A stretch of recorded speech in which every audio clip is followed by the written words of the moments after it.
Você já teve a experiência de descobrir que a pessoa que mais amou na vida te considera um estorvo descartável? Eu descobri isso numa terça-feira ensolarada de março, quando minha filha Patrícia me olhou nos olhos e disse com uma frieza que jamais esquecerei: "Mãe, a senhora dá muito trabalho, não dá mais para ficar correndo atrás da senhora toda hora." Meu nome é Eunice Santana, tenho 67 anos, nasci e me criei aqui em Florianópolis, numa família humilde da Lagoa da Conceição. Sou enfermeira aposentada, viúva há 3 anos do meu querido Osvaldo, e durante toda a minha vida construí uma imagem de mulher simples, trabalhadora, que vivia modestamente da aposentadoria e de alguns poucos aluguéis de uma casinha que herdei da minha mãe. Pelo menos era isso que minha família acreditava. A verdade é bem mais complexa e está guardada nos cofres de 3 bancos diferentes, nas escrituras de 7 imóveis espalhados pela região metropolitana, e principalmente nos documentos de propriedade do Lar Recanto da Paz, o asilo onde, neste exato momento, estou internada contra minha vontade, pagando o preço da ingratidão de quem eu trouxe ao mundo. Deixe-me explicar melhor. Quando me casei com Osvaldo em 1982, eu era uma enfermeira novata do hospital universitário, e ele um jovem administrador hospitalar cheio de sonhos. Durante anos, observamos o descaso com os idosos no sistema de saúde, a falta de lugares dignos para eles passarem seus últimos anos, a negligência das famílias. Foi assim que nasceu nossa ideia maluca: construir um asilo diferente, um lugar onde os velhos fossem tratados com respeito e carinho. Economizamos centavo por centavo durante 12 anos. Eu fazia plantões extras, Osvaldo pegava trabalhos de consultoria aos fins de semana. Vendemos um terreno que ele herdou do pai, empenhamos até nossa lua de mel para juntar capital. Em 1995, finalmente compramos o terreno na Ingleses do Rio Vermelho e 3 anos depois, inauguramos o Lar Recanto da Paz com 20 leitos e uma equipe de 5 funcionários. Patrícia tinha 14 anos na época da inauguração. E lembro que ela ficou envergonhada quando alguns colegas da escola descobriram que os pais dela mexiam com velhos. Para uma adolescente que sonhava em ser sofisticada, ter pais que cuidavam de idosos era quase uma humilhação social. Osvaldo e eu decidimos que ela não precisava saber dos detalhes financeiros do negócio. Oficialmente, éramos apenas enfermeira e administrador, que haviam investido suas economias numa pequena casa de repouso. Na realidade, o Lar Recanto da Paz tornou-se ao longo dos anos um dos asilos mais respeitados da região, com lista de espera e mensalidades que chegam a R$ 4.000. Expandimos 3 vezes. Hoje temos capacidade para 80 residentes, uma equipe de 42 funcionários e faturamento anual que ultrapassa os R$ 3 milhões. Somos referência em cuidados geriátricos especializados. Temos convênios com os melhores hospitais da cidade e nosso diferencial sempre foi o atendimento humanizado. Osvaldo faleceu em 2021, vítima de complicações da Covid-19. E desde então administro tudo sozinha, com a ajuda da minha gerente operacional, Joana Vieira. Uma das primeiras enfermeiras que contratamos e que hoje é minha braço direito e única confidente sobre minha verdadeira situação financeira. Patrícia nunca demonstrou interesse pelos detalhes da minha vida após a aposentadoria oficial do hospital, em 2019. Para ela, eu era apenas uma viúva de 67 anos que vivia da pensão do marido e do aluguel de uma casinha na Lagoa. Quando comecei a desenvolver artrite nas mãos e precisar de ajuda com algumas tarefas domésticas, ela não viu uma mãe que havia dedicado 40 anos cuidando de outras pessoas. Viu um problema que precisava ser resolvido da forma mais conveniente possível. A artrite realmente me incomoda, especialmente nas manhãs frias de inverno florianopolitano. Minhas mãos doem ao segurar objetos pesados e às vezes preciso de ajuda para abrir frascos ou carregar compras. Nada dramático, nada que comprometa minha independência geral, mas o suficiente para que uma filha atenciosa oferecesse apoio ocasional.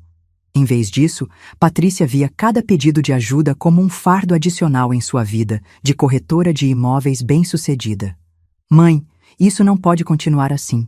Ela me disse naquela terça-feira fatídica, sentada na minha cozinha, enquanto eu preparava um café com as mãos doloridas. A senhora precisa de cuidados profissionais. Eu tenho minha carreira, minha família, meus compromissos. Não posso ficar correndo para cá toda vez que a senhora precisa de alguma coisa. O marido dela, Roberto, assentiu vigorosamente da mesa da sala, onde folheava some-catálogos de carros importados. Roberto Mendes, 45 anos, vendedor de seguros de vida que se achava um grande empresário porque dirigia um BMW financiado em 72 parcelas. Desde que Patrícia se casou com ele, há 5 anos, nossa relação ficou tensa. Ele não escondia que me considerava um peso na vida moderna que eles queriam construir. Patrícia tem razão, dona Eunice. Ele disse sem sequer levantar os olhos do catálogo. A senhora precisa estar num lugar com estrutura adequada, com pessoas qualificadas. É o melhor para todo mundo. Melhor para todo mundo. A frase ecoou na minha mente enquanto observava minha filha.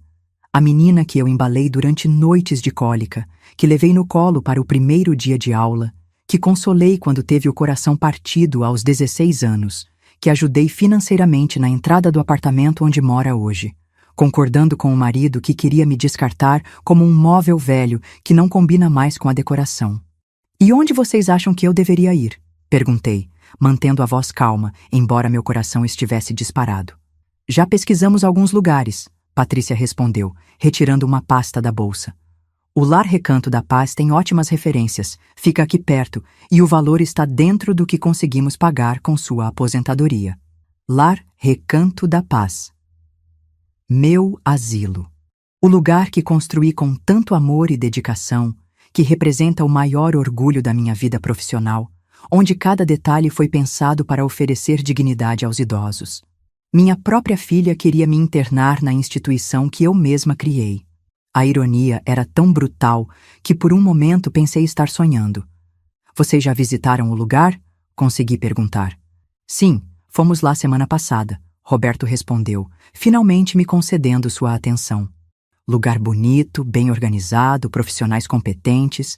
A gerente, uma tal de Joana, explicou tudo direitinho. São R$ 1.800 por mês, mais 500 de taxa de material de higiene e medicamentos. Dá para cobrir com sua pensão e ainda sobra um pouco. Joana. Minha Joana, que trabalha comigo há 26 anos, que conhece cada detalhe da minha vida, que sabia perfeitamente quem eram aqueles familiares interessados que apareceram para visitar o asilo. Aposto que ela quase teve um infarto quando viu Patrícia e Roberto interessados em internar a própria dona da instituição. E se eu não quiser ir? Perguntei. O silêncio que se seguiu foi revelador. Patrícia e Roberto trocaram um olhar que falava volumes sobre conversas que haviam tido nas minhas costas, planos que haviam traçado sem minha participação. Mãe, a senhora não tem escolha, Patrícia disse finalmente. Não pode mais morar sozinha e eu não tenho condições de cuidar da senhora. Roberto e eu já decidimos. Roberto e eu já decidimos. Sobre a minha vida. Sobre o meu futuro. Como se eu fosse uma criança problemática que precisava ser colocada numa escola interna. Naquele momento, algo se quebrou dentro de mim. Não foi apenas o coração que se partiu com a rejeição. Foi a máscara da mãe complacente, da viúva resignada, da idosa que aceita passivamente as decisões tomadas para seu próprio bem. Essa mulher morreu ali mesmo, na minha cozinha, entre o cheiro de café passado na hora e o som da televisão no último volume, porque Roberto estava ficando surdo, mas se recusava a admitir. O que nasceu no lugar foi alguém muito mais perigoso. Uma mulher que finalmente havia entendido que a bondade, quando não é respeitada, precisa dar lugar à firmeza. E que, às vezes, para ensinar gratidão, é necessário mostrar exatamente o que se perde quando se desvaloriza quem nos ama. Está bem, disse calmamente, surpreendendo-os com minha aparente aceitação. Se vocês acham que é o melhor, vamos em frente. Patrícia pareceu aliviada. Roberto sorriu satisfeito. Nenhum dos dois percebeu que eu não estava me rendendo. Estava me preparando para a guerra. Durante os 15 dias seguintes, enquanto eles organizavam minha mudança para o asilo, tratei de colocar em ordem os últimos detalhes do meu contra-ataque. Liguei para Joana em horários que sabia que Patrícia não estaria por perto.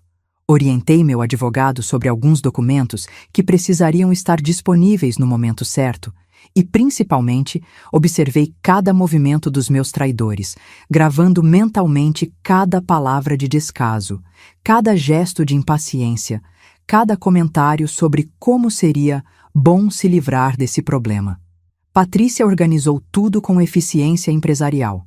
Escolheu minhas roupas, as mais simples, adequadas para a idade, selecionou alguns objetos pessoais, poucos para não entulhar o quarto, e até redefiniu alguns detalhes do meu testamento com um advogado diferente do meu, alegando que precisava simplificar as coisas caso algo acontecesse. Ela não sabia que meu verdadeiro testamento estava registrado em cartório havia 3 anos e que cada tentativa de alteração estava sendo documentada pelo doutor Henrique Tavares, meu advogado há 2 décadas e o único homem fora do círculo do asilo que conhecia minha real situação financeira. Na manhã da internação, uma quarta-feira nebulosa típica do outono catarinense, Patrícia chegou pontualmente às 9 horas com um ar de quem estava resolvendo um problema logístico complexo.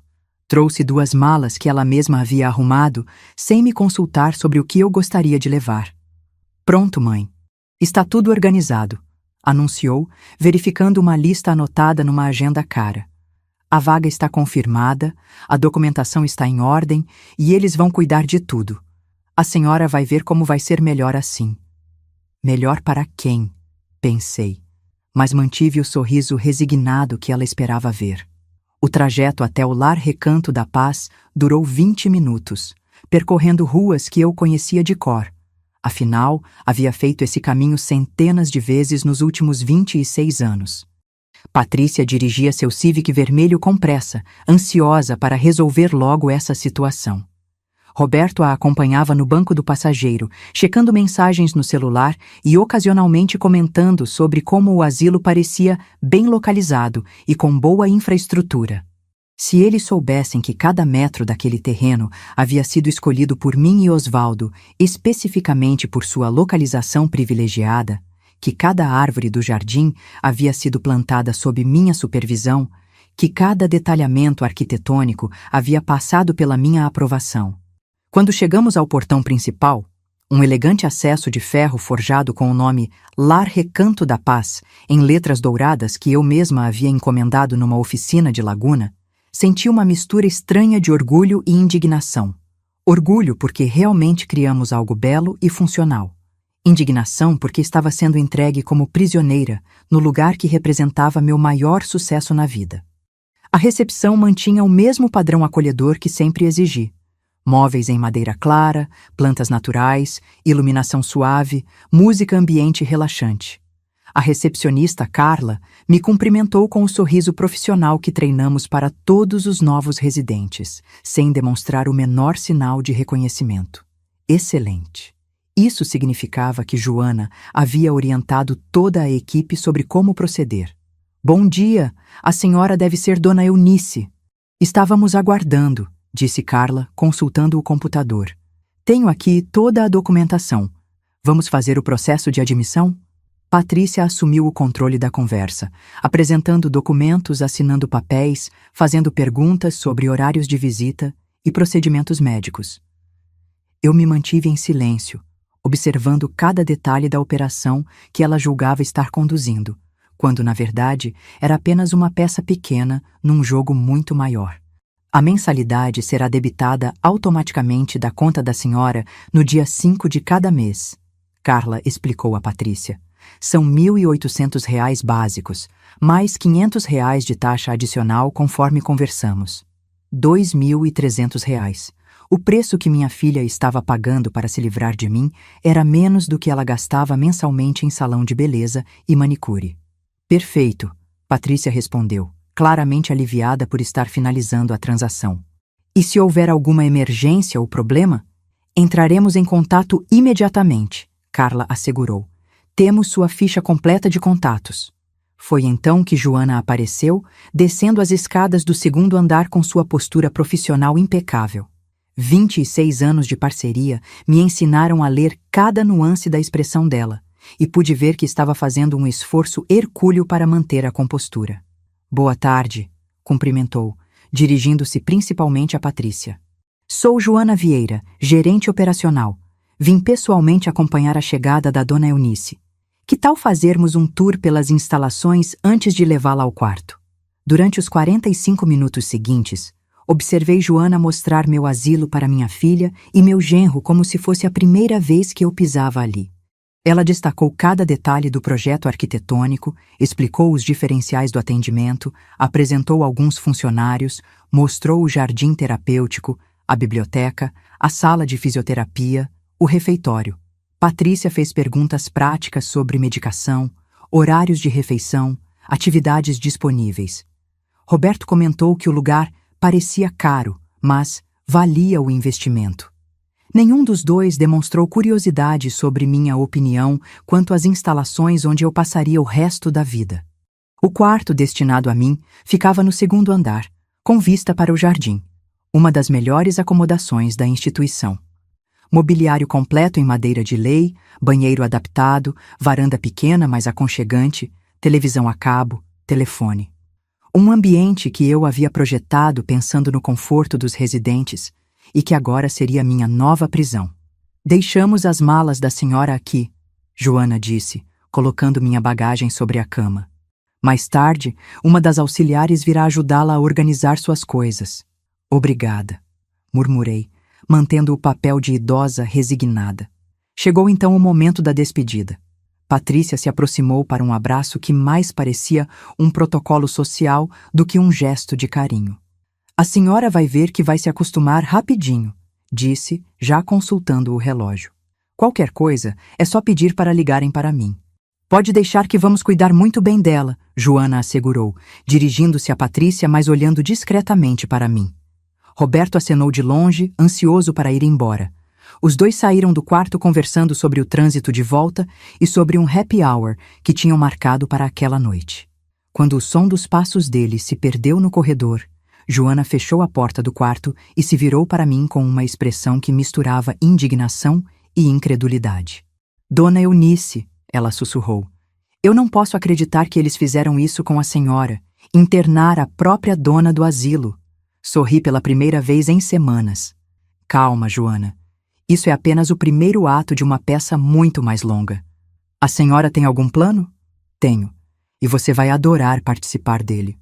Naquela noite, deitada na cama confortável do quarto que eu mesma havia mobiliado, olhando pela janela para o jardim que ajudei a projetar, comecei a estruturar mentalmente a lição que daria para Patrícia e Roberto sobre gratidão, respeito e as consequências de subestimar uma mulher de 67 anos que passou a vida inteira sendo subestimada por sua própria bondade. Eles achavam que haviam se livrado de um problema. Na verdade, acabavam de criar o maior problema das suas vidas. Os primeiros dias no Lar Recanto da Paz foram uma experiência surreal de estar em casa disfarçada de estranha. Cada funcionário que me cumprimentava com cortesia profissional, cada rotina que seguia como uma residente comum, cada refeição no refeitório, sentada ao lado de pessoas genuinamente dependentes de cuidados. Tudo isso enquanto eu observava a operação do meu próprio negócio, de uma perspectiva que jamais havia experimentado. Joana foi fundamental para manter minha identidade em segredo durante essa fase inicial. Apenas ela e Dr. Henrique, meu advogado, sabiam da situação real. Para todos os demais funcionários, eu era simplesmente Dona Eunice, a nova residente do quarto 237, que havia sido internada pela filha e parecia estar se adaptando bem à rotina da instituição. A manhã começava às 7 horas com o café da manhã no refeitório principal. Eu me sentava numa mesa próxima à janela, junto com Dona Mercedes, 82 anos, ex-professora primária, seu Alcides, 75 anos, aposentado da Polícia Civil, e Dona Berta, 79 anos, viúva de comerciante. Durante essas refeições, pude observar de perto a qualidade do atendimento que oferecíamos e tive orgulho de confirmar que nossos padrões realmente eram superiores aos da concorrência. Mas, principalmente, pude ouvir as histórias de outros idosos que, como eu, Haviam sido internados por familiares que preferiram terceirizar seus cuidados.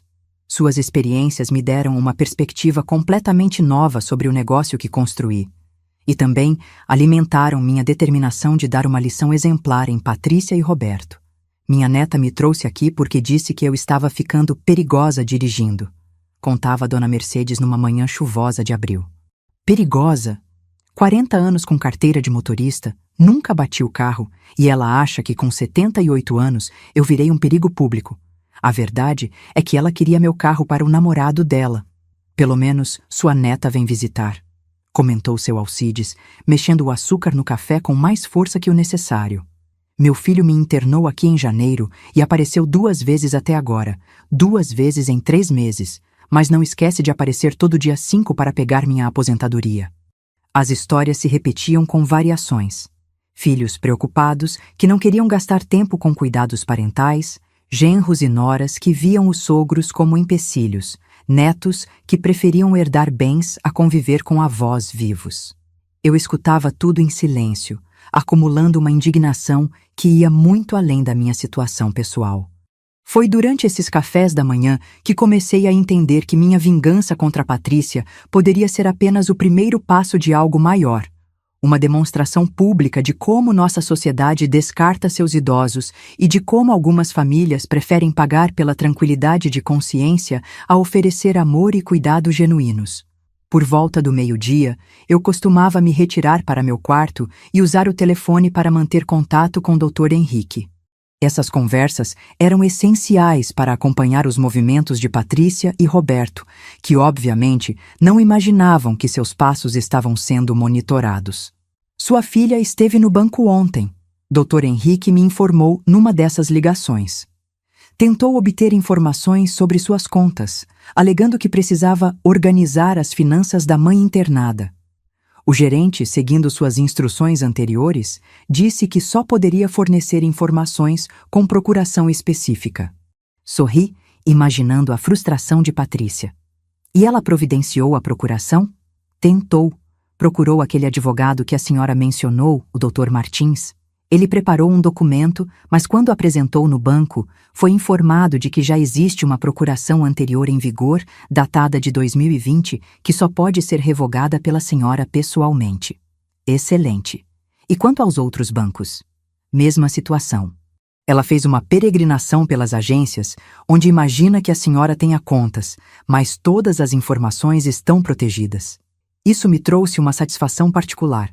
Durante os meses anteriores à minha internação, quando percebi que Patrícia estava demonstrando interesse inédito pelos meus papéis, tomei a precaução de criar salvaguardas em todas as minhas movimentações financeiras. Procurações restritivas, senhas especiais, instruções específicas para gerentes, tudo para impedir que ela tomasse controle dos meus recursos enquanto eu ainda fosse perfeitamente capaz de administrá-los. Há mais uma coisa, Dr. Henrique continuou.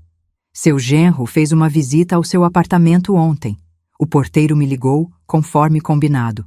Segundo ele, Roberto ficou mais de 2 horas lá, claramente procurando documentos. E meu apartamento na Lagoa da Conceição era minha residência oficial, o endereço que a família conhecia. Um apartamento de 2 quartos, simples mas confortável, que de fato eu havia herdado da minha mãe e que mantinha como fachada da minha vida modesta. Roberto deve ter ficado frustrado ao encontrar apenas extratos de aposentadoria, algumas aplicações pequenas e os documentos básicos de uma viúva de classe média.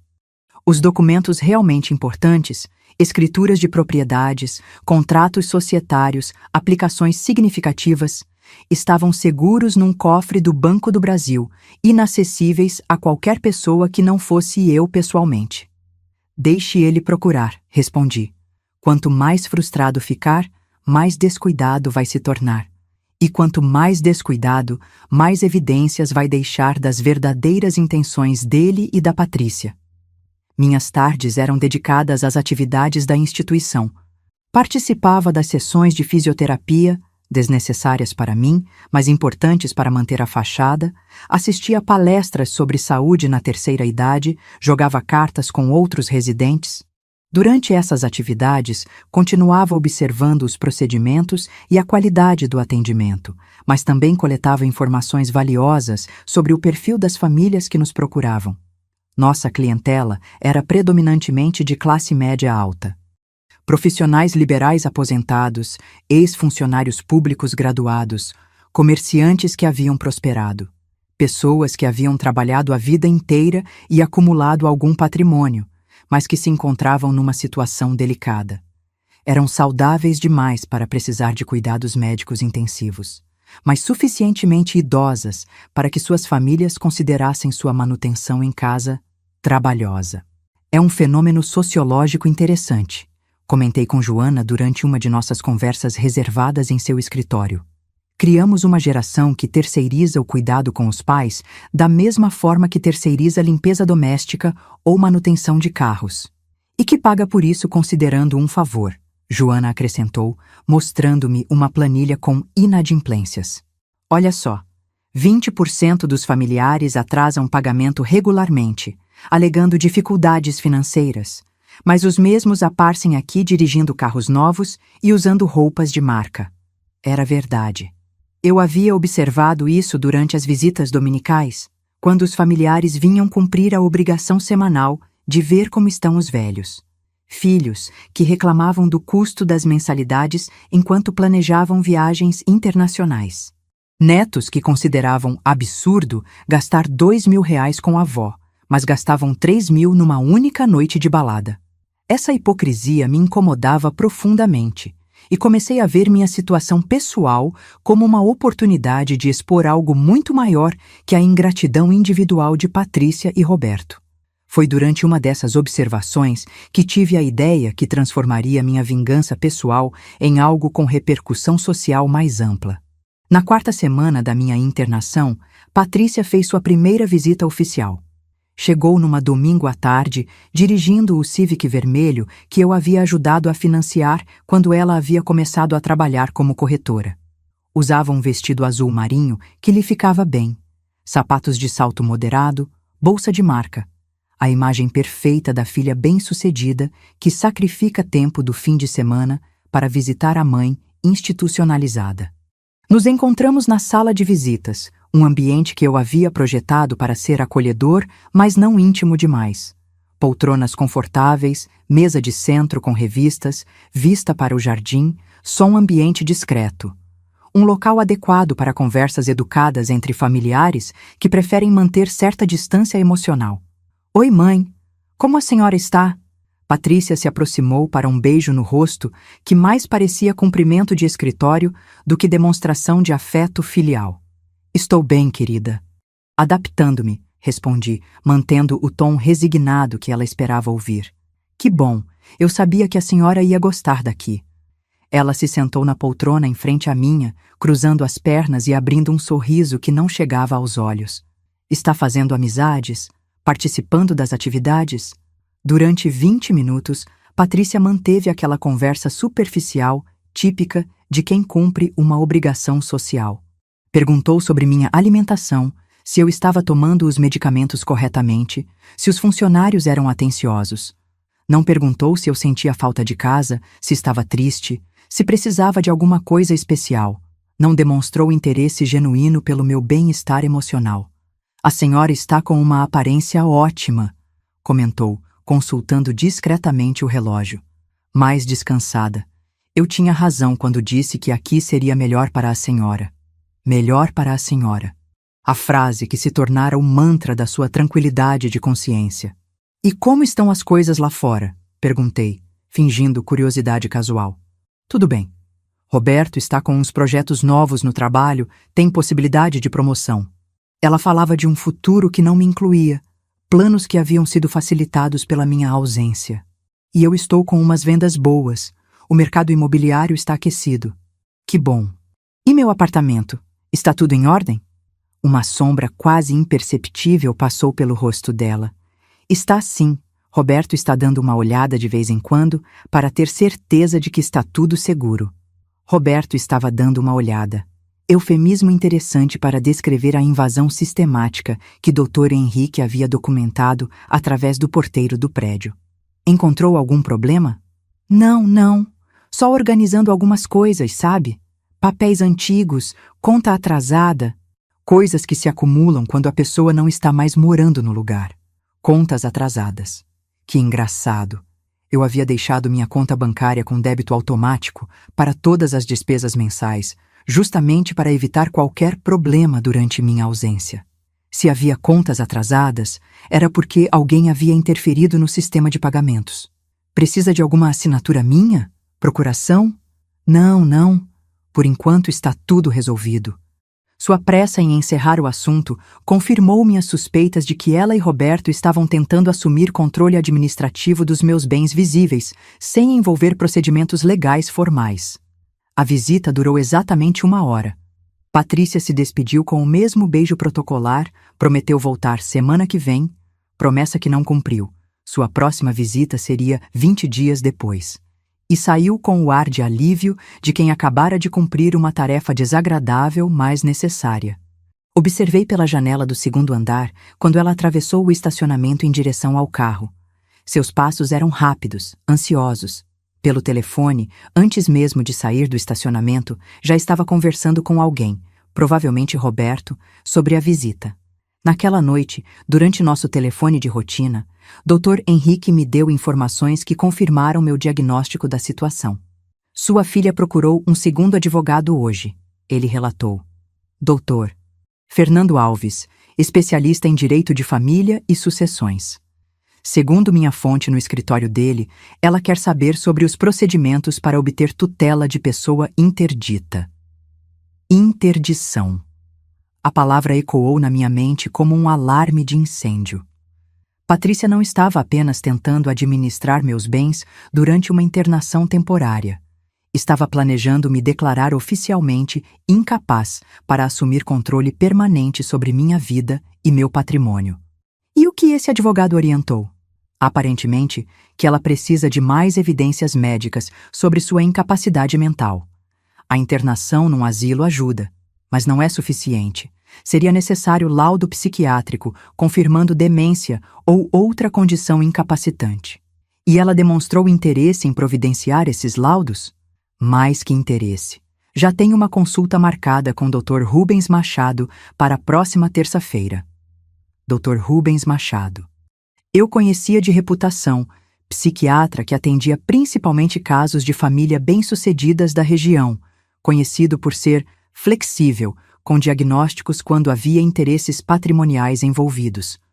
Um profissional que cobrava bem para fornecer os pareceres que seus clientes precisavam ouvir. Desliguei o telefone com uma estranha mistura de indignação e excitação. Indignação pela frieza calculista com que minha própria filha estava orquestrando minha destruição civil. Excitação porque ela estava cavando sua própria sepultura social e legal. Cada passo que Patrícia dava na direção da minha interdição, cada documento forjado, cada procedimento irregular que tentava implementar, tudo isso estava sendo cuidadosamente documentado por Dr. Henrique. Quando chegasse a hora da minha revelação, eu teria evidências sobradas não apenas da ingratidão familiar, mas de tentativa de fraude, apropriação indébita e possivelmente até falsidade ideológica. Nas semanas seguintes, intensifiquei minha dupla vida no asilo. Durante o dia, interpretava perfeitamente o papel da idosa resignada que estava se adaptando bem à institucionalização. Participava das atividades, conversava educadamente com outros residentes, seguia a rotina médica e nutricional. Para todos os efeitos, era apenas mais uma senhora de 67 anos cujos familiares haviam tomado a decisão sensata de providenciar cuidados profissionais. Mas nas horas livres, especialmente durante as tardes, quando a maioria dos residentes fazia sesta, eu trabalhava intensamente com Joana no planejamento da minha vingança.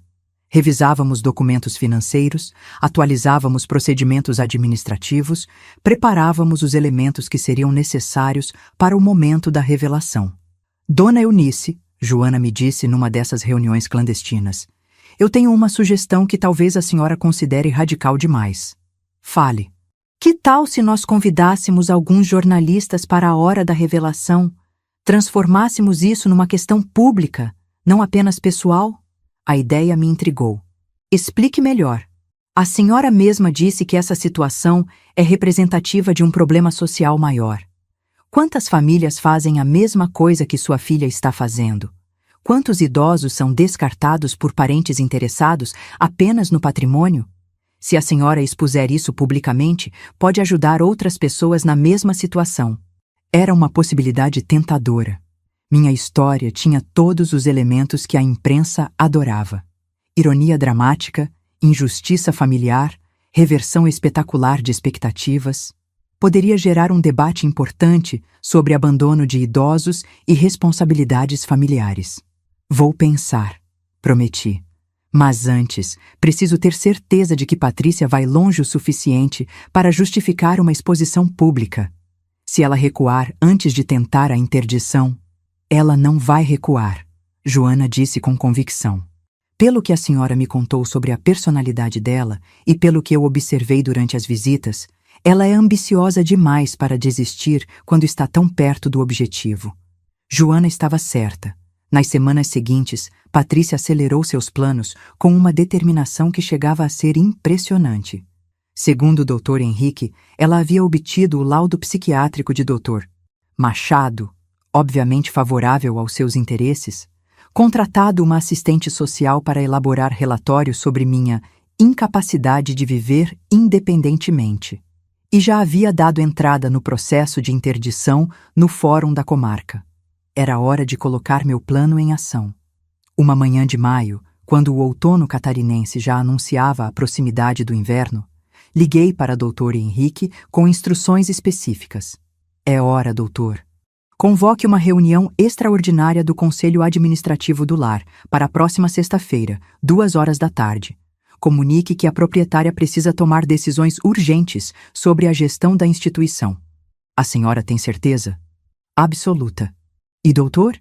Convide a imprensa. É hora de mostrar para Patrícia que subestimar uma mulher de 67 anos pode ser o maior erro da vida dela. A semana que precedeu minha revelação foi um exercício fascinante de manipulação psicológica. Eu sabia que tinha apenas uma chance de causar o impacto máximo, e cada detalhe precisava ser coreografado com precisão cirúrgica. Não se tratava apenas de surpreender Patrícia e Roberto. Tratava-se de orquestrar uma lição tão memorável que eles jamais se recuperariam completamente da experiência.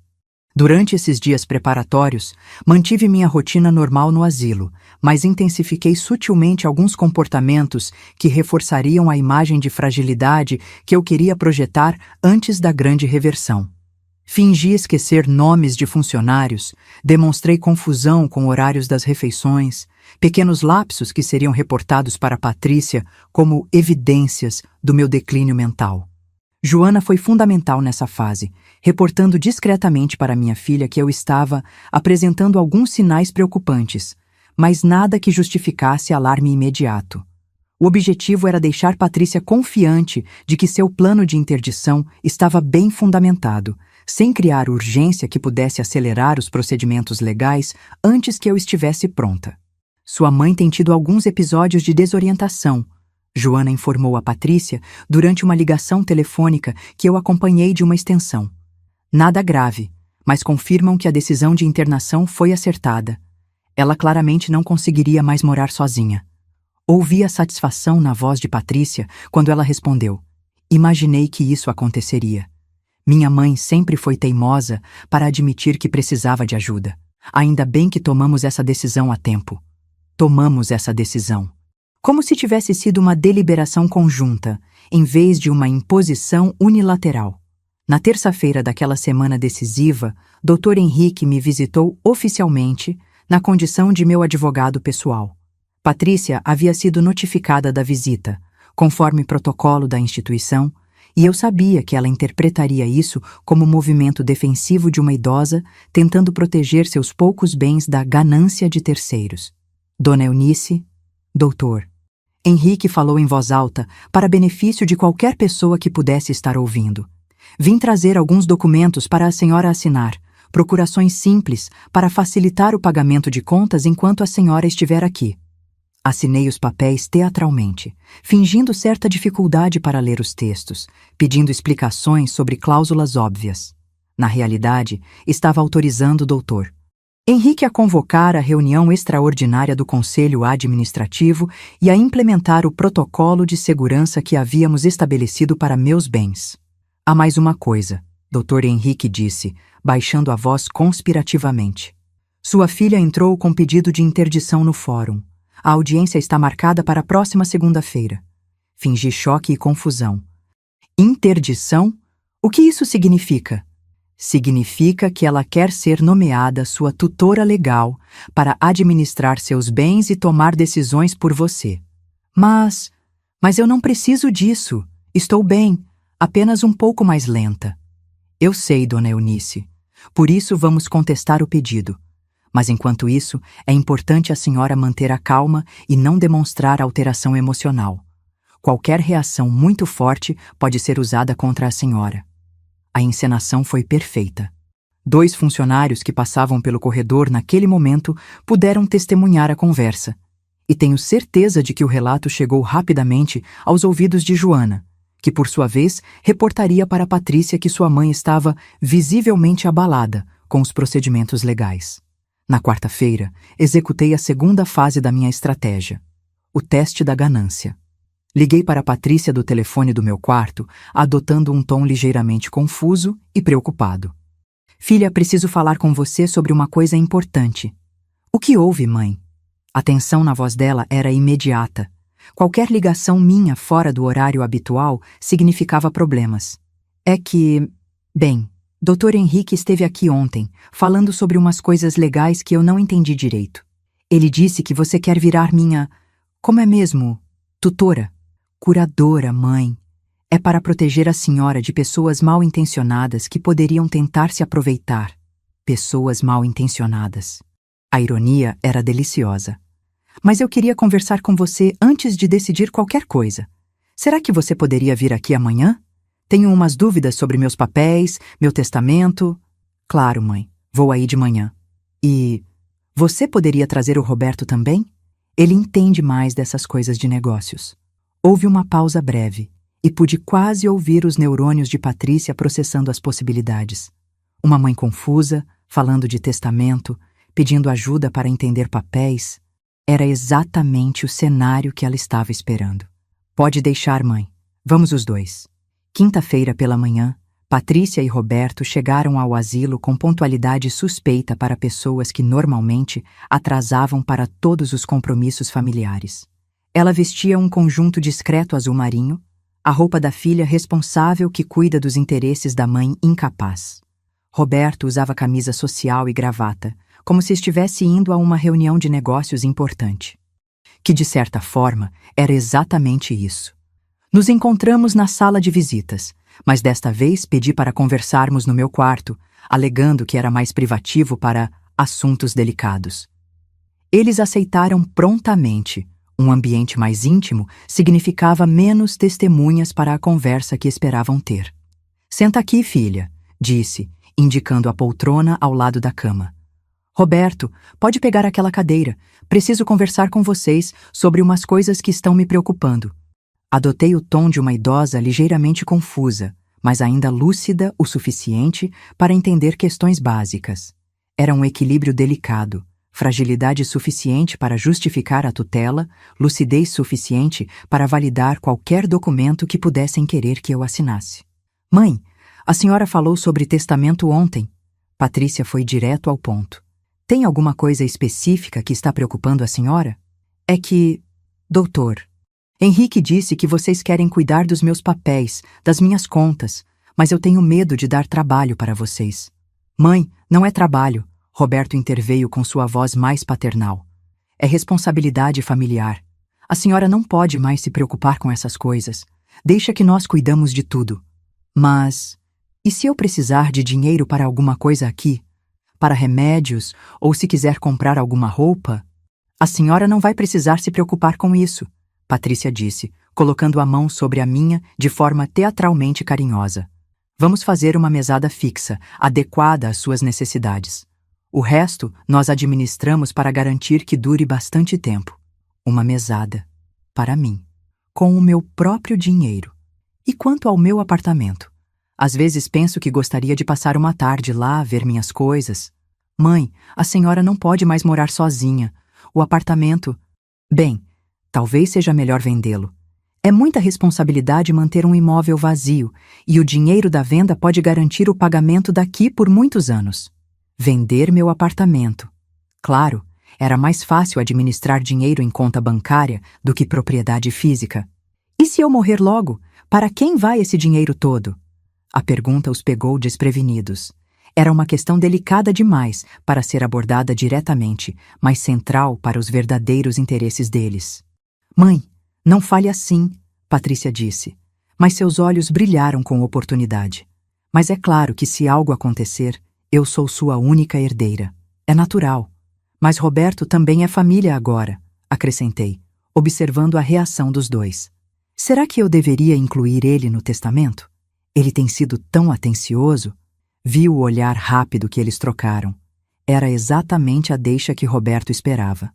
Dona Eunice, isso é muito generoso da senhora, ele disse, assumindo uma expressão de humildade falsa. Mas o importante é a senhora ficar tranquila, sabendo que suas coisas estão bem cuidadas. Roberto tem razão, mãe. Talvez a gente devesse revisar seu testamento, simplificar as coisas. Dr. Henrique é muito tradicional. Às vezes é melhor ter um advogado mais moderno, que entenda melhor as necessidades de famílias atuais. Um advogado mais moderno. Tradução. Um profissional que fizesse vista grossa para pequenas irregularidades em troca de honorários generosos. Durante a hora seguinte, Patrícia e Roberto desenvolveram sua estratégia de persuasão com uma habilidade que chegava a ser admirável. Alternavam entre demonstrações de afeto, apelos à segurança, advertências sobre aproveitadores e promessas de cuidado dedicado. Era uma verdadeira sinfonia de manipulação emocional. A senhora já fez tanto por mim durante toda a vida, Patrícia disse em determinado momento, com lágrimas que pareciam genuínas. Agora é minha vez de cuidar da senhora. Deixa que eu resolvo tudo. Se eu não soubesse da verdade por trás daquelas palavras, talvez até me emocionasse com a demonstração de carinho filial. Ao final da conversa, concordei em pensar sobre as sugestões deles, prometendo uma resposta definitiva até o final da semana. Eles saíram visivelmente satisfeitos, convencidos de que haviam plantado as sementes necessárias para minha capitulação completa. Naquela tarde, Joana veio ao meu quarto para o relatório pós-visita que havíamos combinado. E então, como foi a performance? Oscar de melhor atriz coadjuvante, respondi, deixando cair a máscara de fragilidade. Eles estão convencidos de que conseguiram me convencer. Patrícia já está planejando a reforma do apartamento que vai vender e Roberto já está gastando mentalmente a herança que vai receber. E agora? Agora vamos para a fase final. Sexta-feira, 2 horas da tarde, sala de reuniões do 2º andar. É hora de mostrar para eles quem realmente manda aqui. Nas 48 horas que se seguiram, finalizei os últimos detalhes da minha vingança. Doutor. Henrique confirmou a presença de representantes da imprensa local, discretamente, para não alertar Patrícia prematuramente. Joana organizou a documentação que seria apresentada durante a reunião, e eu ensaiei mentalmente cada fala, cada revelação, cada momento da humilhação que minha filha e meu genro estavam prestes a experimentar. Sexta-feira chegou com um céu claro típico do outono catarinense. Acordei às 6 da manhã, não por necessidade, mas por ansiedade. Era o dia em que décadas de subestimação terminariam. O dia em que, finalmente, mostraria às pessoas que haviam me desvalorizado exatamente o que significava provocar uma mulher que passara a vida inteira sendo mais esperta do que aparentava. Às 9 horas, Patrícia ligou para confirmar se eu havia pensado bem sobre nossa conversa de quinta-feira. Pensei sim, filha, e decidi que vocês estão certos. Não tenho mais cabeça para cuidar dessas coisas sozinha. A felicidade na voz dela era quase palpável. Que bom, mãe. A senhora tomou a decisão certa. Vou começar a providenciar os papéis hoje mesmo. Na verdade, que tal se vocês viessem aqui esta tarde? Por volta das 2 horas? Quero assinar tudo de uma vez, para não ficar me preocupando. Claro! Vamos levar o Dr. Martins junto para a senhora conhecer. Ele vai cuidar de toda a parte legal. Dr. Martins, o advogado moderno que ela havia mencionado. Perfeito. Quanto mais testemunhas para a revelação, melhor. Ótimo. Ah, e Patrícia, pode pedir para conversarmos na sala de reuniões do segundo andar? É mais formal, adequado para assuntos importantes. Pode deixar, mãe. Até mais tarde. Desliguei o telefone e sorri para Joana, que havia acompanhado a conversa. Acho que eles vão ter uma surpresa interessante esta tarde, comentei. Dona Eunice, Joana disse, posso fazer uma confissão? Em 26 anos trabalhando aqui, nunca me diverti tanto quanto nas últimas semanas. O melhor ainda está por vir, minha querida. O melhor ainda está por vir. À 1h da tarde, comecei a me arrumar para o confronto final. Escolhi um conjunto elegante azul marinho, o mesmo tom que Patrícia havia usado na quinta-feira. Sapatos de salto moderado, maquiagem discreta, mas impecável. Queria estar apresentável para as câmeras, mas principalmente queria que minha aparição causasse o impacto visual adequado. Às 2h em ponto, dirigi-me à sala de reuniões do segundo andar. Era um ambiente que eu conhecia bem. Afinal, havia presidido dezenas de reuniões administrativas ali. Mesa de vidro para 12 pessoas, cadeiras executivas, projetor multimídia, vista panorâmica para o jardim. Um cenário adequado para decisões importantes. Quando entrei na sala, encontrei exatamente o que esperava. Patrícia e Roberto sentados de um lado da mesa, acompanhados de um homem de meia-idade vestindo terno cinza. Presumivelmente, Dr. Martins. Do outro lado, Dr. Henrique organizava documentos com sua eficiência habitual. E no fundo da sala, discretamente posicionados, 2 jornalistas com gravadores e câmeras. Mãe!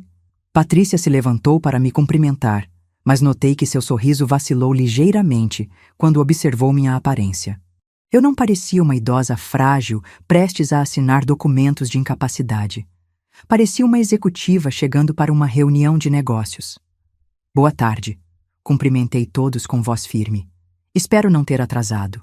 Dr. Martins se apresentou com a cordialidade profissional típica de advogados que trabalham com famílias ricas.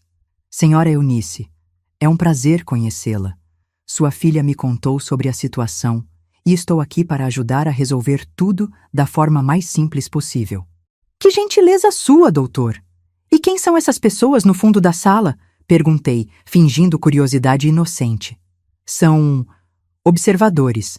Dr. Henrique respondeu vagamente. Conforme conversamos ontem. Patrícia franziu o senho, claramente desconfortável com a presença de estranhos, mas Roberto pareceu interpretar isso como parte normal de procedimentos legais complexos. Bem, disse, sentando-me na cabeceira da mesa, posição que automaticamente me colocava como presidente da reunião. Vamos começar? Durante os 15 minutos seguintes, Dr. Martins explicou os documentos que havia preparado. Procuração ampla e irrevogável para Patrícia administrar todos os meus bens. Novo testamento simplificado, deixando tudo para ela, autorização para a venda do apartamento e solicitação formal para que o processo de interdição fosse considerado consensual. Era um pacote completo para minha destruição civil, elaborado com competência técnica impressionante. E a senhora concorda com todos esses termos? Dr. Martins perguntou ao final da explicação. Concorde. É uma palavra interessante. Respondi, levantando-me lentamente da cadeira. Implica escolha livre e informada, não é mesmo? Claro, ele confirmou, sem perceber que o tom da conversa havia mudado. Então deixe-me fazer algumas perguntas antes de assinar qualquer coisa. Caminhei até a janela, observando o jardim que eu mesma havia projetado. Dr. Martins, o senhor verificou se eu realmente preciso de curatela? Bem, sua filha me assegurou que... Não perguntei o que minha filha assegurou. Perguntei se o senhor verificou. Fez alguma avaliação independente da minha capacidade mental? Dr. Martins trocou um olhar nervoso com Patrícia. Confiei no laudo médico apresentado. Laudo do doutor. Rubens Machado, correto? Um psiquiatra que nunca me examinou pessoalmente, que baseou seu diagnóstico em relatos de terceiros interessados? O silêncio na sala tornou-se tenso. Patrícia estava ficando pálida, claramente percebendo que algo estava saindo do roteiro esperado. Mãe, a senhora está bem? Parece agitada. Estou perfeitamente bem, Patrícia. Na verdade, nunca estive melhor. Voltei para minha posição na cabeceira da mesa, assumindo uma postura de comando que nenhum deles havia visto antes. Agora deixem-me explicar por que essa reunião foi realmente convocada. Fiz um sinal para Dr. Henrique, que começou a distribuir documentos para todos os presentes. Estes são os contratos de constituição do Lar Recanto da Paz, datados de 1998. Como podem ver, os sócios fundadores são Oswaldo Santos e Eunice Santana, ou seja, meu falecido marido e eu. Patrícia pegou os documentos com mãos trêmulas, seus olhos percorrendo as páginas sem conseguir processar completamente o que estava lendo. Aqui estão as escrituras do terreno onde estamos, comprado em 1995, continuei, enquanto o Dr. Henrique distribuía mais papéis. E aqui estão os balanços financeiros dos últimos 5 anos, mostrando que o Lar Recanto da Paz fatura anualmente R$3.200.000. Roberto havia parado de respirar. Doutor Martins folheava freneticamente os documentos, claramente tentando entender como havia se envolvido numa situação tão complicada. E estes, disse, retirando pessoalmente os últimos documentos da pasta de Dr. Henrique. São os registros bancários das minhas contas pessoais, mostrando um patrimônio líquido de R$3.700.000. O impacto foi imediato e devastador. Patrícia deixou os papéis caírem da mesa, Roberto ficou lívido, e Dr. Martins começou a suar visivelmente através do terno cinza.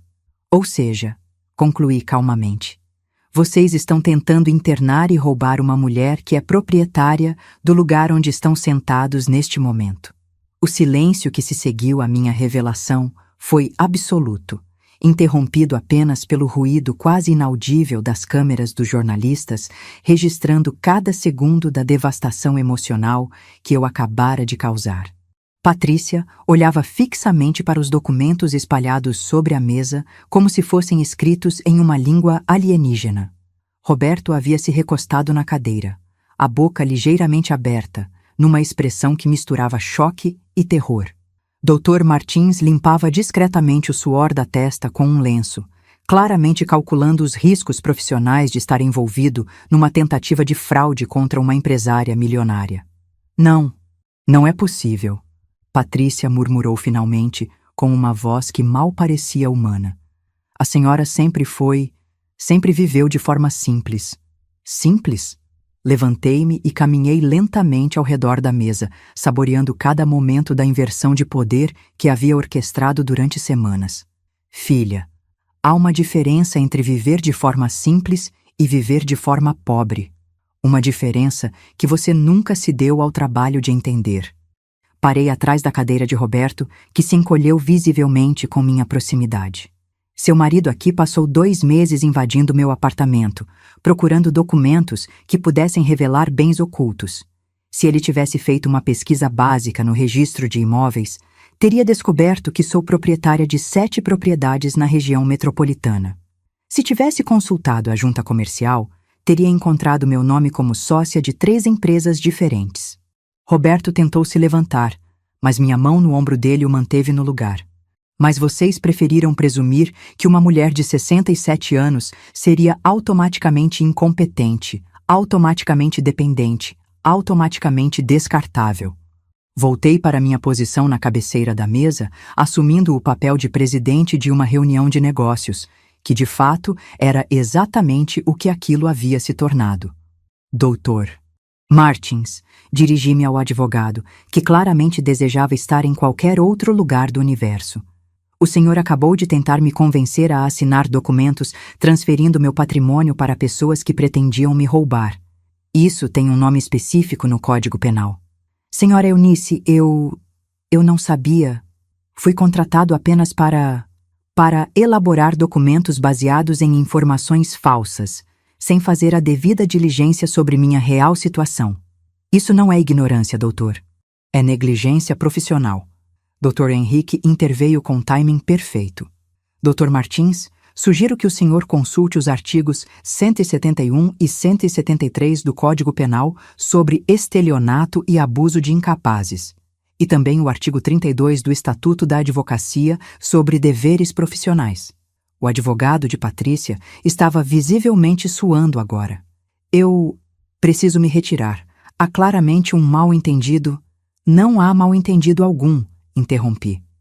Há evidência documental de uma conspiração para se apropriar dos meus bens através de procedimentos legais fraudulentos.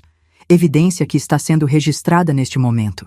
Fiz um gesto em direção aos jornalistas que até então haviam permanecido discretos no fundo da sala. Eles se aproximaram, câmeras e gravadores em punho. Patrícia, disse, voltando minha atenção para minha filha, que parecia ter envelhecido 10 anos nos últimos 15 minutos. Você tem alguma coisa a dizer? Alguma explicação para ter tentado me internar no meu próprio asilo? Ela levantou os olhos e, pela primeira vez em décadas, vi vulnerabilidade genuína na sua expressão. Mãe, nós achamos que... Que o quê? Que eu estava senil? Que não conseguia mais cuidar de mim mesma? Ou que finalmente havia chegado a hora de se livrar da mãe inconveniente e ficar com a herança? Não foi assim. Não? Peguei um gravador pequeno da pasta de Dr. Henrique e o coloquei sobre a mesa. Então vamos ouvir suas próprias palavras. Apertei o play e a voz de Patrícia preencheu a sala de reuniões. Roberto tem razão. Ela dá muito trabalho e não temos tempo para ficar correndo atrás dela toda hora. É melhor resolver isso de uma vez. Depois, a voz de Roberto. Se ela ficar muito tempo no asilo, vai consumir toda a herança. Temos que assumir controle das finanças rapidamente. E novamente Patrícia. O importante é que ela fique quieta lá, sem criar problemas. Depois de uns meses, ninguém vai questionar se ela realmente precisava estar internada. Parei a gravação e observei o impacto das palavras deles ecoando na sala. Patrícia havia ficado branca como papel. Roberto tremia visivelmente. Essas gravações foram feitas no meu apartamento durante as visitas de Roberto nos últimos 2 meses.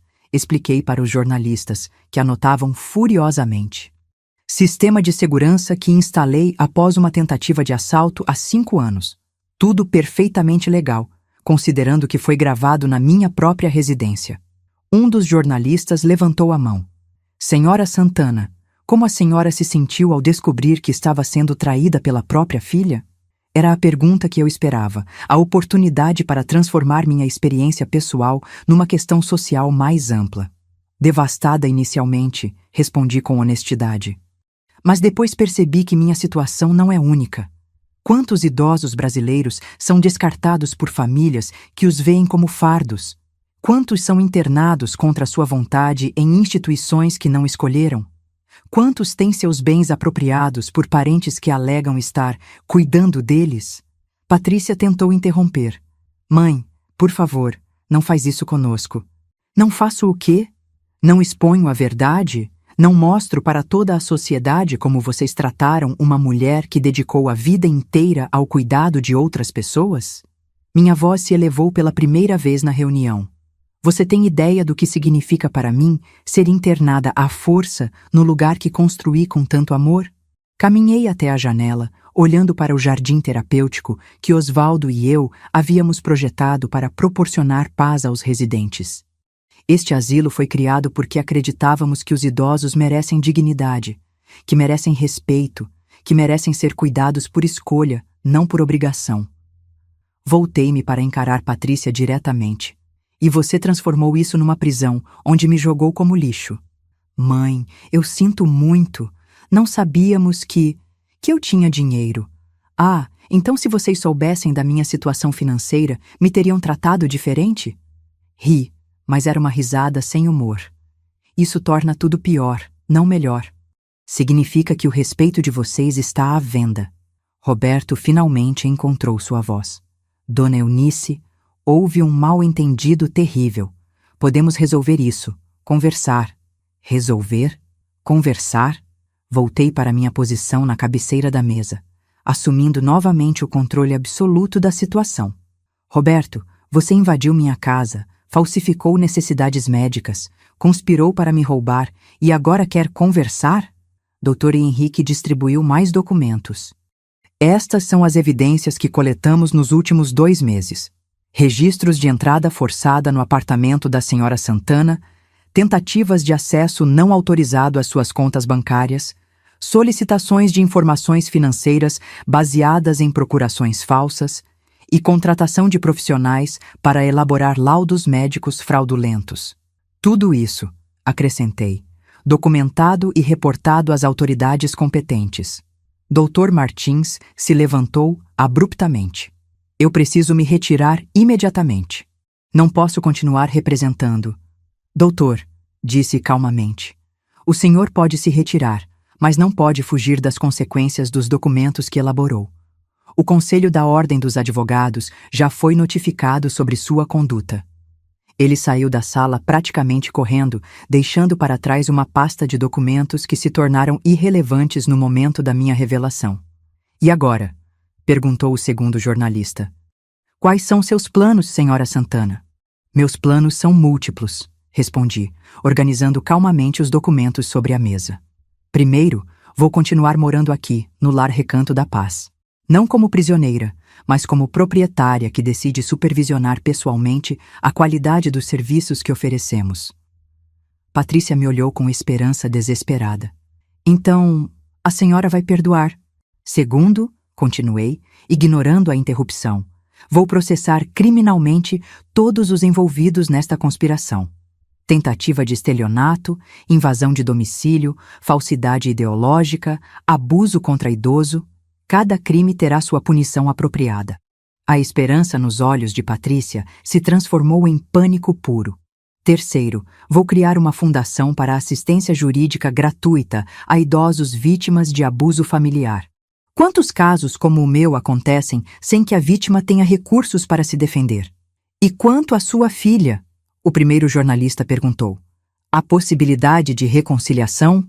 Olhei para Patrícia, que chorava silenciosamente na cadeira, finalmente compreendendo a magnitude do que havia perdido. Não apenas dinheiro ou herança, mas a mãe, a família, a reputação, possivelmente a liberdade. Reconciliação pressupõe arrependimento genuíno, disse lentamente.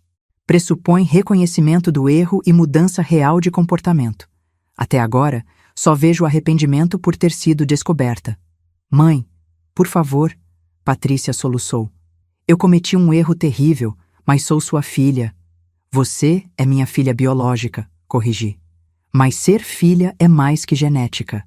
É respeito, é cuidado, é amor incondicional. Você transformou nossa relação numa transação comercial. Voltei-me para os jornalistas. Quero que esta história seja contada completamente. Não como vingança pessoal, mas como alerta. Quantas famílias brasileiras estão fazendo a mesma coisa que minha filha fez? Quantos idosos estão sendo silenciosamente roubados e descartados? Sra. Santana, o segundo jornalista perguntou, a senhora não tem medo de que essa exposição pública afete negativamente sua família? Ri novamente, mas desta vez com genuína diversão. Minha família? Quer dizer as pessoas que tentaram me roubar e me prender? Acho que o conceito de família já foi definitivamente afetado, não concorda? Roberto tentou uma última cartada desesperada. Dona Eunice, tudo isso pode ser resolvido de forma privada. Não precisa envolver a imprensa. Ah, agora vocês querem privacidade? Quando estavam tramando contra mim, a privacidade não era uma preocupação. Quando estavam invadindo minha casa e falsificando documentos médicos, a discrição não importava. Levantei-me, sinalizando que a reunião estava chegando ao fim. Cavalheiros da imprensa terão acesso completo a toda a documentação que apresentei hoje. Dr. Henrique fornecerá cópias e esclarecimentos adicionais. E a mensagem que a senhora quer deixar para outras famílias que possam estar enfrentando situações similares? A mensagem é simples. Idosos não são descartáveis. Não somos fardos ou problemas a serem resolvidos. Somos pessoas com direitos, dignidade e, em muitos casos, mais recursos e inteligência do que nossos familiares imaginam. Caminhei até onde Patrícia permanecia sentada, destruída emocionalmente, e me inclinei para falar diretamente ao seu ouvido. Você queria se livrar da mãe problemática para viver sua vida em paz? Parabéns, filha. Conseguiu. A partir de agora, você realmente não tem mais mãe. Endireitei-me e me dirigi à porta da sala de reuniões, parando apenas para uma última observação. Ah, e Patrícia, a mensalidade do asilo aumentou para R$ 5.000 mensais. Inflação. Sabe como é. Você tem até o final do mês para quitar as parcelas em atraso, ou terei que tomar medidas administrativas para recuperar o espaço. Saí da sala deixando para trás os destroços humanos da ganância familiar. Os jornalistas ansiosos por uma história que certamente repercutiria nacionalmente. E a satisfação profunda de ter provado que subestimar uma mulher de 67 anos pode ser o erro mais caro que alguém comete na vida. Através da janela do corredor, vi Patrícia e Roberto saindo apressadamente do estacionamento 15 minutos depois, dirigindo como fugitivos. Não voltaram para buscar os documentos que deixaram na sala de reuniões, nem para tentar uma última negociação. Naquela noite, jantando no refeitório do meu asilo pela primeira vez como proprietária assumida, senti uma mistura complexa de sentimentos. Satisfação pela justiça feita, tristeza pela família perdida, mas principalmente uma sensação estranha de liberdade. Finalmente, eu era livre para ser exatamente quem sempre fui. Eunice Santana, empresária bem-sucedida, mulher independente, proprietária de um negócio próspero que ajudava pessoas em situação de vulnerabilidade. A diferença é que agora não precisava mais fingir ser menos do que era. Não precisava mais esconder minha inteligência, meu patrimônio, minha capacidade de decisão. E qualquer pessoa que tentasse me subestimar novamente teria o exemplo de Patrícia e Roberto como aviso do que acontece com quem confunde bondade com fraqueza, idade com incompetência e amor maternal com estupidez. 6 meses se passaram desde aquela tarde de maio, quando revelei para Patrícia e Roberto quem eu realmente era. 6 meses desde que transformei minha humilhação pessoal numa lição pública sobre respeito aos idosos e responsabilidade familiar. Hoje, sentada na varanda do meu quarto no lar Recanto da Paz, não mais como prisioneira, mas como proprietária que escolheu este lugar como seu lar definitivo, posso avaliar as consequências de cada decisão que tomei durante essa jornada de vingança e autorrevelação. A repercussão na imprensa foi maior do que qualquer um de nós havia antecipado. A história da vingança da vovó empresária, como alguns veículos sensacionalistas apelidaram, ganhou destaque nacional, gerou debates em programas televisivos, inspirou artigos acadêmicos sobre abandono de idosos e até mesmo influenciou discussões legislativas sobre proteção dos direitos da terceira idade. Recebi centenas de cartas e e-mails de pessoas relatando situações similares, idosos que se identificaram com minha experiência, familiares que reconheceram seus próprios comportamentos nas atitudes de Patrícia e Roberto. A Fundação Eunice Santana para Assistência Jurídica a Idosos, que criei com parte dos recursos que recuperei do processo contra minha filha, já atendeu mais de 200 casos em Santa Catarina e está expandindo para outros estados. Dr. Martins, o advogado que tentou me convencer a assinar minha própria destruição civil, teve sua licença suspensa por 2 anos pelo Conselho da Ordem. Dr. Rubens Machado, o psiquiatra que elaborou laudo falso sobre minha sanidade mental, perdeu diversos convênios médicos e enfrenta processo ético no Conselho Regional de Medicina. Pequenas vitórias que demonstram que ações têm consequências, mesmo quando perpetradas por profissionais que se julgam protegidos por seus diplomas. Quanto a Patrícia e Roberto, as consequências foram mais severas do que eu inicialmente pretendi, mas talvez mais necessárias do que eu imaginava. O processo criminal resultou em condenação por tentativa de estelionato e abuso contra idoso. Patrícia recebeu 2 anos de prisão em regime semiaberto, convertidos em prestação de serviços comunitários e multa significativa. Roberto, considerado o mentor intelectual do esquema, pegou 3 anos em regime fechado. Eles perderam a casa que dividiam, hipotecada para pagar advogados e multas. Patrícia perdeu o emprego na imobiliária quando a história veio a público, e ambos enfrentam o estigma social de serem conhecidos como aqueles que tentaram roubar a mãe idosa. É uma justiça severa, talvez até cruel, mas necessária, porque durante estes 6 meses conheci dezenas de outros idosos que não tiveram os recursos ou a sorte que eu tive para se defender. Pessoas que realmente perderam seus bens, que realmente foram internadas contra sua vontade, que realmente morreram abandonadas por famílias que preferiram herdar a conviver.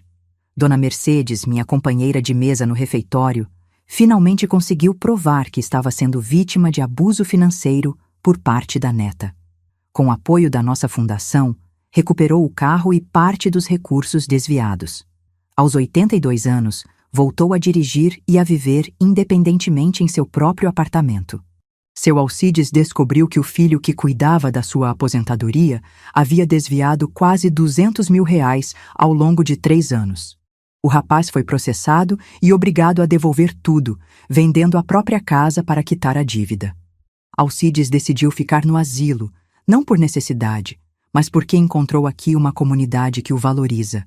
Histórias como essas me convencem de que minha vingança pessoal transcendeu o âmbito familiar e se tornou um instrumento de justiça social. Cada processo que ganhamos, cada família que é obrigada a prestar contas de como trata seus idosos, cada reportagem que expõe esse tipo de abuso, tudo isso representa pequenas vitórias numa guerra muito maior contra o descarte sistemático das pessoas mais velhas. Mas a pergunta que me assombra, especialmente nas noites silenciosas, quando o asilo adormece e eu fico sozinha com meus pensamentos, é mais pessoal. Valeu a pena destruir minha própria filha para ensinar essa lição? Patrícia tentou me contatar 3 vezes desde a condenação. Cartas escritas à mão, pedindo perdão, tentando explicar que nunca quis machucar ninguém, alegando que foi influenciada pelo Roberto. Não respondi nenhuma delas. Não porque não sinta mais nada por ela, mas porque ainda não consegui processar completamente o que sinto. Existe tristeza, claro. A menina que eu embalei durante noites de cólica, que ensinou a andar de bicicleta, que consolei durante o primeiro coração partido, essa criança ainda vive nas minhas memórias, e dói saber que ela se transformou numa adulta capaz de tamanho cinismo e crueldade. Existe raiva, que persiste mesmo depois da vingança consumada. Raiva por ter sido enganada durante tanto tempo, por ter acreditado que nossa relação era baseada em amor quando era apenas interesse disfarçado, por ter descoberto que 40 anos de maternidade foram reduzidos a cálculos financeiros por parte de quem recebeu tudo que eu tinha para dar. Mas existe também uma estranha forma de libertação. Durante décadas, vivi uma vida dupla.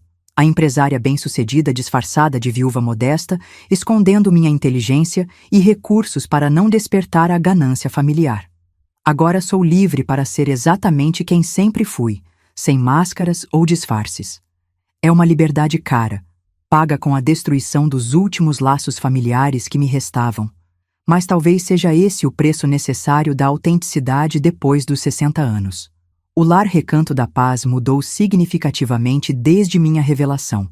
Implementamos um conselho de residentes com poder real de decisão sobre políticas da instituição. Criamos um protocolo rigoroso para identificar casos de internação forçada ou abusiva.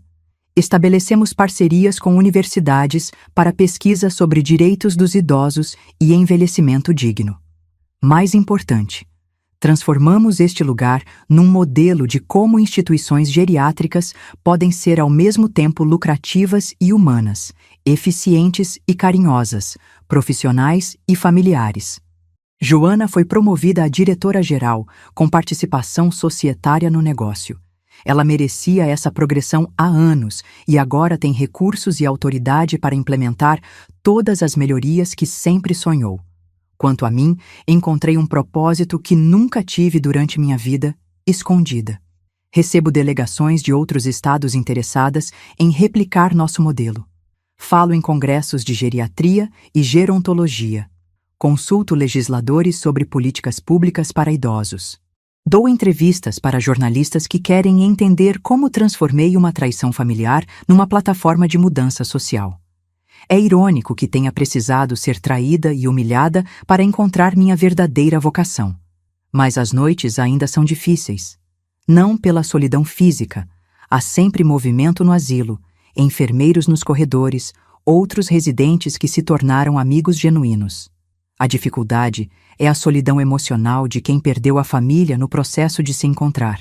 Às vezes me pergunto se poderia ter lidado com tudo de forma diferente. Se poderia ter confrontado Patrícia antes que ela fosse longe demais, dado a ela uma chance de recuar, oferecido perdão em troca de mudança genuína de comportamento.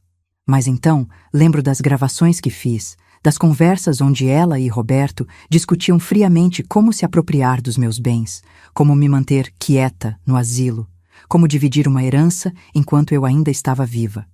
E percebo que não havia espaço para perdão numa equação onde eu era vista apenas como obstáculo a ser removido. A verdade é que minha vingança foi, fundamentalmente, um ato de autodefesa.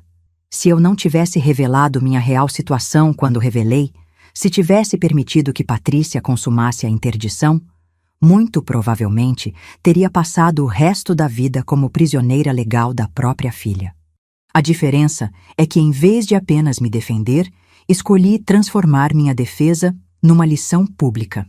Em vez de resolver tudo discretamente, decidi que minha experiência poderia servir como exemplo e alerta para outras famílias. Foi uma escolha consciente de sacrificar minha privacidade familiar para proteger outros idosos que não têm os recursos que eu tenho. 6 meses depois, vendo o impacto que essa decisão teve na vida de centenas de pessoas, posso dizer que não me arrependo. Poderia ter sido mais discreta, mais civilizada, mais familiar na forma de lidar com a traição. Mas então, quantos outros idosos continuariam sofrendo em silêncio? Quantas outras Patrícias continuariam achando que podem descartar seus pais sem consequências? Quantas outras famílias continuariam vendo a terceira idade como fardo em vez de oportunidade de retribuir o amor recebido? Hoje, quando recebo as cartas de agradecimento de idosos que conseguiram se libertar de situações abusivas, quando vejo reportagens sobre melhorias nas leis de proteção aos mais velhos, quando observo o cuidado extra que nossas famílias visitantes demonstram depois que nossa história se tornou pública, sei que minha vingança pessoal se transformou em algo muito maior e mais importante. E talvez seja essa a diferença entre vingança e justiça. A vingança satisfaz apenas quem se vinga. A justiça protege toda a sociedade. Minha filha pagou um preço alto pelo que fez. Mas esse preço talvez seja necessário para desencorajar outros filhos de seguirem o mesmo caminho. E eu paguei meu próprio preço. A perda definitiva da família. A exposição pública de uma vida que preferia manter privada, a transformação de uma empresária discreta numa figura pública. Mas quando olho pela janela do meu quarto e vejo o jardim que criei, quando observo os residentes participando de atividades que desenvolvi, quando recebo os relatórios financeiros de uma empresa que continua prosperando sob minha liderança assumida, sinto que finalmente estou vivendo a vida que deveria ter vivido desde sempre. Uma vida onde não preciso fingir ser menos inteligente do que sou, menos capaz do que sou, menos próspera do que sou. Uma vida onde posso usar todos os meus recursos, financeiros, intelectuais, emocionais, para fazer diferença real no mundo. Eunice Santana, 67 anos, empresária assumida, ativista pelos direitos dos idosos. Mulher que provou que idade não é limitação quando você tem determinação suficiente para lutar pelo que é certo. Esta sou eu agora. E pela primeira vez na vida, estou completamente em paz com quem me tornei. Mesmo que o preço dessa paz tenha sido mais alto do que qualquer mãe deveria ter que pagar.